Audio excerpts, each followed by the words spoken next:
આ વિડીયો તમે પૂરો જોજો, કેમ કે આની અંદર આપણે કુંભ વિશેની સંપૂર્ણ હું તમને માહિતી આપવાનો છું. અહીંયાથી તમે ત્યાં જાશો તો કેટલો ખર્ચો સાથે કઈ રીતે બધું આયોજન કરવું તેના વિશેની હું સંપૂર્ણ માહિતી આપવા જઈ રહ્યો છું. હવે વાત કરીએ આપણે કુંભ મેળાની અંદર. અહીંયાથી આપણે જવાની ગુજરાતની અંદરથી, તો ગુજરાતની અંદરથી જવા માટે ટ્રાન્સપોર્ટિંગની અંદર જો વાત કરીએ તો એક તો પ્લેન છે, બીજું ટ્રેન છે, અને એક આપણે વોલ્વો બસ પણ હમણાં આપણે સરકારી એસટી પણ ચાલુ થાય છે 27 તારીખથી. અને ત્યારે એ સિવાયની વાત કરીએ તો આપણે પ્રાઇવેટ વ્હીકલ લઈને પણ આપણે જઈ શકીએ છીએ, પ્રાઇવેટ વાહન લઈને પણ ત્યાં સુધી આપણે જઈ શકીએ છીએ. એ સિવાયની વાત કરીએ હવે જો આપણે ટ્રેનની, મુખ્યત્વે તો આપણે ટ્રેનની વાત કરીએ તો ટ્રેનની અંદર અમદાવાદથી 3 થી 4 ટ્રેન ડેલી નીકળે જ છે. તો હવે ત્યાંથી વાત કરીએ તો અત્યારે લગભગ બધી ટ્રેનની ટિકિટની તો બધું હાઉસફુલ જ છે. એટલા માટે જો આપણે વાત કરીએ તો એક ટ્રેન વિશે આપણે જાણી લઈએ કે અમદાવાદથી ગોરખપુર, જે આપણે આખા અઠવાડિયાની અંદર એક સોમવાર મૂકી અને ડેલી ચાલે છે. સવારે 9 વાગે અને 10 મિનિટે એ ટ્રેન અમદાવાદથી ઉપડે છે અને બીજા દિવસે એટલે કે 24 કલાક પછી 9 વાગે અને 30 મિનિટે આપણે પ્રયાગરાજ ચોકી સ્ટેશન પર ઉતારે. અને જો ત્યાંની વાત કરીએ, એની ભાડાની વાત કરીએ તો સ્લીપરનું ભાડું છે 565 રૂપિયા છે. થર્ડ એસીની વાત કરીએ, થર્ડ એસીનું ભાડાની જો વાત કરીએ તો થર્ડ એસીનું એનું ભાડું છે 1510 રૂપિયા. અને સેકન્ડ એસીની વાત કરીએ તો 2180 રૂપિયા આ ટ્રેનનું ભાડું છે. હવે ત્યાંથી આપણે પ્રયાગરાજ ચોકી જંકશન છે ત્યાં ઉતરશું.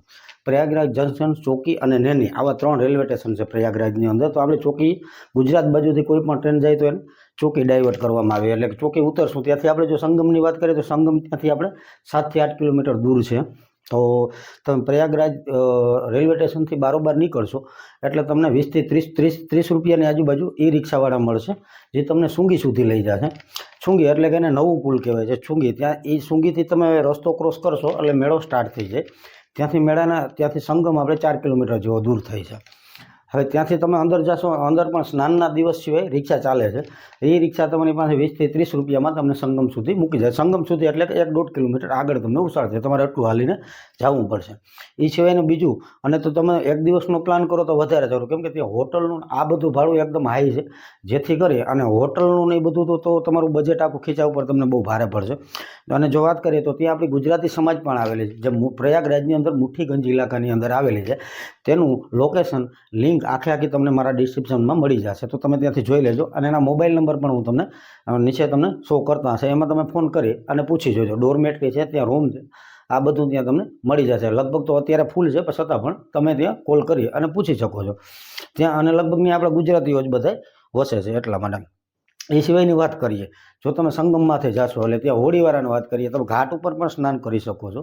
એ સિવાય તમારે જો ઘાટથી આગળ જવું હોય કે જ્યાં સંગમ થાય છે, ગંગા, જમના અને સરસ્વતી આ ત્રણેય નદીનો જે સંગમ થાય છે, તમારે ત્યાં સુધી જવું હોય તો તેના હોળીવાળાને આપણે જે નગર ત્યાંને જે ઓફિશિયલ પ્રાઇસ છે 75 રૂપિયા નક્કી કરેલી છે, પણ હોળીવાળા તમારી પાસેથી 150 કે 200 રૂપિયા લેશે શેરિંગમાં તમે જાશો એટલે.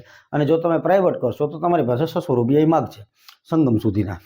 ત્યાંથી પાછા આવી અને તમે બીજા પણ દર્શન કરી શકો. એક વટવૃક્ષ છે અને સુતેલા હનુમાન છે.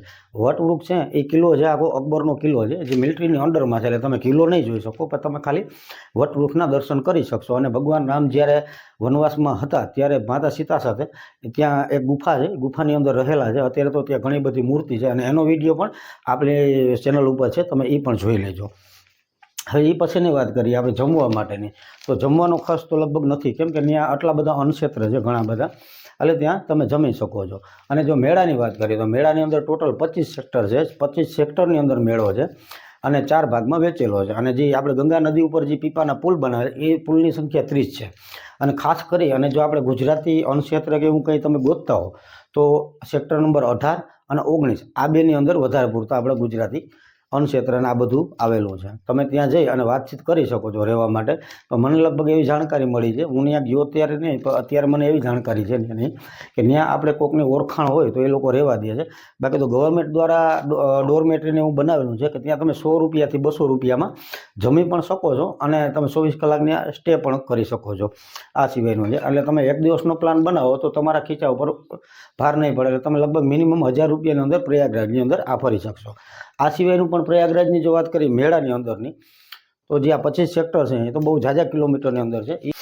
હવે મુખ્ય સ્નાન કયા દિવસે છે, અને ત્યારે તો એકદમ ભીડ હોય, એટલે ત્યારે તો ખરેખર આપણે જવું ના જોઈએ મુખ્ય સ્નાનના દિવસે. તો એની વાત કરીએ તો પહેલું મહાસ્નાન હતું આપણે મકર સંક્રાંતિના દિવસે, એટલે કે 14 જાન્યુઆરીના દિવસે. ત્યાર પછીનું બીજું મૌની અમાવસ્યા એટલે 29 તારીખની આજુબાજુ આવશે. ત્યાર પછીનું વસંત પંચમી એટલે કે 3 ફેબ્રુઆરી 3-2ની અંદર આવશે. ત્યાર પછીનું 12 તારીખ માધી પૂર્ણિમા, એ આ પણ મહાસ્નાન છે. અને છેલ્લું મહાસ્નાન આપણે 26 તારીખ 26/2 એટલે કે શિવરાત્રિના દિવસે હશે. ત્યાર પછી મેળો પૂરો થઈ જાય છે. અને મેળાની અંદર જો આપણે ફરવાની વાત કરીએ તો આડા દિવસે આપણે જઈએ છીએ સ્નાન વગરના દિવસે, તો ત્યાં લગભગ રિક્ષાવાળો 1000 થી 1200 રૂપિયા 3-4 જણાના લઈ અને મુખ્ય ઓલા ઉપર તમને ફેરવી દેશે અને પાછો ત્યાં ઉતારી દેશે એ રિક્ષાવાળા. જે મેળાની અંદર કલર કોડિંગથી હાલે છે એની વાત કરીએ. અને જો પ્રયાગરાજની વાત કરીએ તો ત્યાં 3 ટોટલ રેલવે સ્ટેશન છે, એક નેની, એક પ્રયાગરાજ ચોકી અને પ્રયાગરાજ જંકશન. આ સિવાયનું એક blue line ST bus station છે. આ આટલા કનેક્ટિવિટી. અને એ સિવાયનું એરપોર્ટ છે. એરપોર્ટથી મેળો લગભગ 8-9 કિલોમીટર થાય છે. માફ કરજો. અલગ અલગ સેક્ટર વાઇઝ આ મેળો પણ ત્યાં હાલે છે. અને બીજી વાત કરીએ, જો તમે સાધુ સંતો અને બધું ફરવા માગતા હો તો આ મેળો એટલો વિશાળ છે કે લગભગ એમ માનો કે 5-6 દિવસે પણ આ મેળો પૂરો નહીં થાય. એટલે ઘણો બધો છે, એટલે એ રખડવા માટે. હવે બીજી આપણે વાત કરીએ આગળ તમને સમજાવી દઉં. હવે મેળા વિશે વાત કરીએ કે આ મેળો કેટલા માટે થાય છે. તો એ મેળાની જો આપણે વાત કરીએ તો મેળો લગભગ દેવતાઓ અને દાનવો વસારે. તમને ખ્યાલ હોય તો સમુદ્ર મંથન થયેલું, એની અંદરથી અમૃત નીકળેલું હતું. જે અમૃત માટે થઈને દેવતાઓ અને દાનવો વસારે 12 દિવસ સુધી યુદ્ધ હાલેલું હતું. હવે દેવતાઓનો દિવસ એટલે આપણું એક વર્ષ, એટલે 12 વર્ષે કુંભ થાય છે. અને 4 જગ્યા વસારે થાય છે. પેલું હરિદ્વાર, બીજું પ્રયાગરાજ, ત્રીજું નાસિક અને ચોથું છે ઉજ્જૈન મહાકાલ. આ 4 જગ્યા ઉપર 12 વર્ષે થાય છે. અને આજુફળાનો મહાકુંભ છે એ 12 કુંભ આવા પૂરા થયા એટલે 144 વર્ષે આ કુંભ યોજાણો, એટલા માટે આ છે. અને બસ સ્ટેન્ડની વાત કરીએ તો ત્યાં પાછા ટેન્ટ છે. ટેન્ટની અંદર લગભગ માણસો રહેતા હોય છે. આપણે એવું થાય છે કે આ લોકો અહીંયા રહે, ભાડે રહી અને વહી જાય, એવું નથી. એ લોકો અહીંયા કલ્પવાસ કરવા આવે છે. કલ્પવાસ કઈ રીતે કરે? જેટલો મેળો આખો ચાલે છે ને આટલા દિવસે રોજ સંગમની અંદર સ્નાન કરે છે, હવન કરે છે. અને ત્યાં હવન અને કોઈ પ્રાર્થના આ બધામાં ભાગ લે છે. અને માણસો દૂરથી ત્યાં કલ્પવાસ પણ કરવા આવે છે. મારા તરફથી જો વાત કરીએ ને તો એક દિવસનું મિનિમમ ભાડું તમે બોટનું કરો, આડાવરું ઈ રિક્ષાનું આ બધું કરો તો મિનિમમ 1000 રૂપિયાની અંદર થઈ જાય. અને ખરેખર જો તમે જતા હો તો સવારે જવું જોઈએ વહેલું, અને સાંજના ઇવનિંગમાં પાછું ત્યાંથી આપણે બીજા ધામ ઉપર નીકળી જવું જોઈએ. હવે એ સિવાયનું પાછું વાત કરીએ, જો હોટલની વાત કરીએ તો હોટલ તમે લેવા જશો ને લગભગ ઇલાકામાં આ જે મેળો છે એ ઇલાકામાં હોટલ નથી. અને ગૂગલ મેપમાં પણ તમને કંઈ જોવા નહીં મળે, કેમ કે એ બધું અસ્થાયી રૂપથી બનાવેલું છે. કુંભનગર છે એટલે ગૂગલની અંદર પણ શક્ય છે કે કંઈ ના હોય. એટલે જો તમે હોટલ લેવું ત્યાંથી આગળ જશો અને હોટલ લેવા માગશો તો હોટલ એક દિવસના 5-5 હજાર રૂપિયા ચાર્જ કરશે. ડોરમેટરી ખાલી 500 રૂપિયા તો ડોરમેટરીના લે છે. એ ખાલી નથી મળતી જો કે જગ્યા. એટલા માટે સવારે આવો, સંગમમાં સ્નાન કરો, મેળો સાંજ સુધી ફરો અને પાછા નીકળી જાઓ. આ સિવાયનું જો વાત કરીએ